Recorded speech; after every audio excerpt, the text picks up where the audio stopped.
Hi, welcome back to Staying Salty. My name is Hannah Buck. I'm 21 years old. I post on Saturdays, and I'm in bed today because I don't feel good, but that's okay.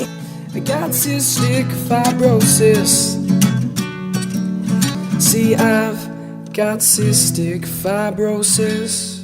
This week's topic has been our CF care team and us, and what we look for in a good cystic fibrosis clinic and a good cystic fibrosis care team. So I wrote down my things on my phone here, and I'm just gonna go through them with you guys if you care to know.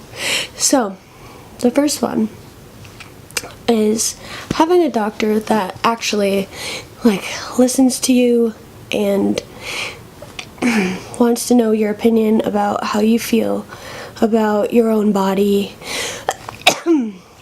and generally just understands that there's more that exists other than things that are inside their own brain. So, for example, when I switched to the clinic that I go to now, my doctor, who has a lot of patients, sat down with my mom and I for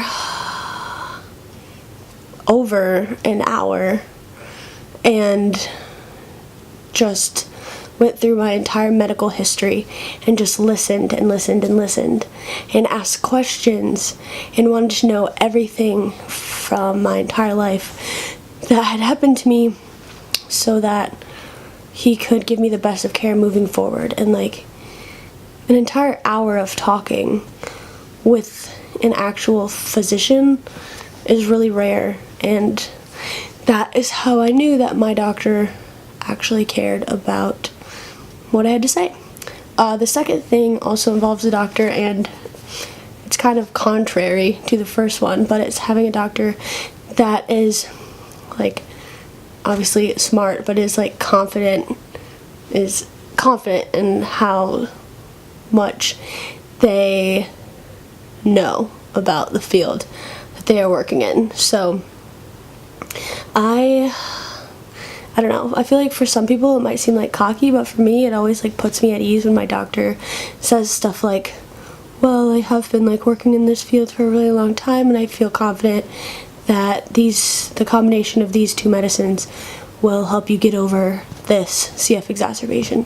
I don't know, whenever he says something like that, I'm like, oh, okay, I believe you. You want to go somewhere where they get cystic fibrosis and they get you, because it's, as much as we know about the disease, we get it. It's still really complicated, and it's a case-by-case illness, and it takes a really smart person to be able to treat cystic fibrosis. And you just want to go somewhere where they get it, and that doesn't necessarily just mean your doctor.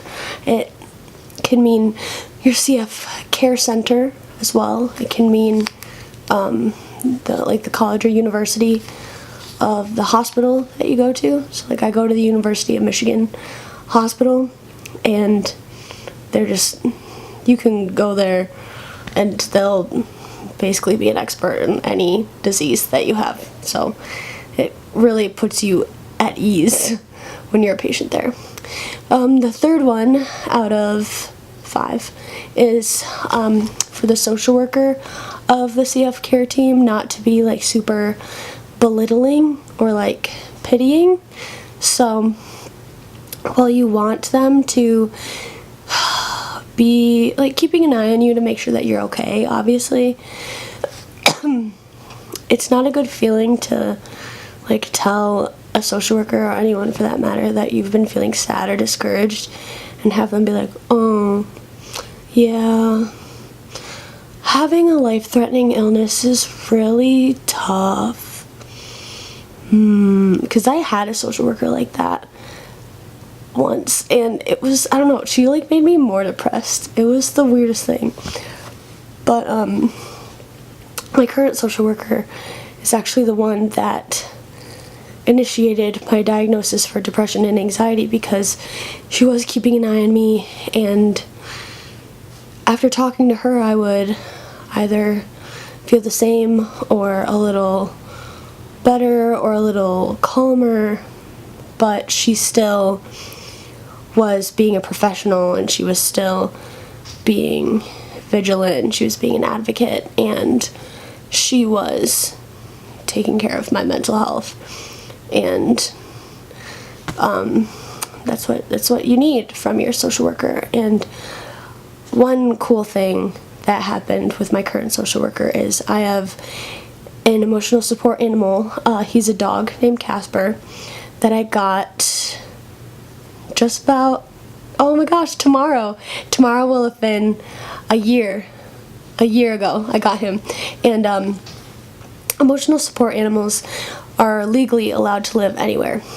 And last year my apartment building was putting up a fight and saying that he wasn't allowed to live there, even though he legally was.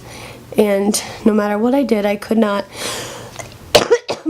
get them to believe the law. Like, I had turned in a physician's note and everything, and they just like weren't having it. And eventually the social worker made a call, and magically everything was fixed. So like, social workers can really be your friend and your teammate and your advocate, and they can be that person in your corner when you need them to be. So they should be someone that you trust and someone that is willing to do those jobs for you. When it comes to the dietitian, they should be willing to work with you to help you find success in terms of your weight and nutrition, and not like make you feel bad about yourself or try to change your life choices. So for example, I am vegan, and a lot of dietitians working with people with cystic fibrosis would be like, why are you vegan? Just don't be vegan.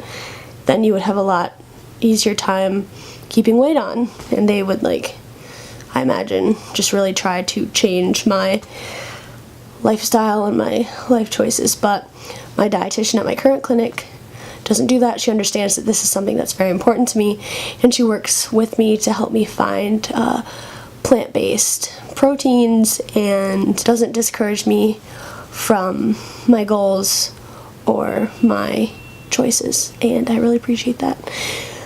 And the last one is about the nurse, and it's having a nurse that like really knows what they're doing when it comes to the like hands-on stuff. So the nurse, I have a really wiggly port. This is another example. I have a really wiggly port, and a lot of people can't access it no matter how much I warn them that it's going to move around, and that even if they're really good at accessing ports, this one will be tough, and they don't get it. But no matter what, anytime I go to the clinic and I need to get my port flushed, she can do it. She gets it on the first try, and it doesn't hurt, and she just knows what she's doing. And it's because nurses at CF clinics work with people with cystic fibrosis day in and day out. And nurses in hospitals or regular doctor's offices, yeah, they like run into CFers regularly, semi-regularly, but at a CF clinic, you just want a nurse that gets CFers, because we have certain issues that are just around all the time. They need to be good at certain things, and they need to be good at them all the time. And you want them to be competent. Port flushes. What else? NG tubes. There's another one. Dressing changes. There's another one. The list goes on, but I'm sick and I can't think of any more, so I'm sorry. But yeah, those were basically my 5. Oh, and then the last thing is you want your CF clinic to like make sense geographically for you. So like when I came to college, I didn't come with a car so I walk or bus everywhere. So I switched to the CF clinic that is on my campus. So I go to the University of Michigan, and so I switched to the University of Michigan Hospital CF clinic, which is right on campus. So make it easy for yourself to actually go to your clinic. Okay, yes, that's all. Thank you for watching this video. I hope it was helpful and somewhat enjoyable. I know it's boring because I'm so sleepy, but hopefully it'll be better next time. I appreciate you guys so much, and I will see you next Saturday with another video. Bye.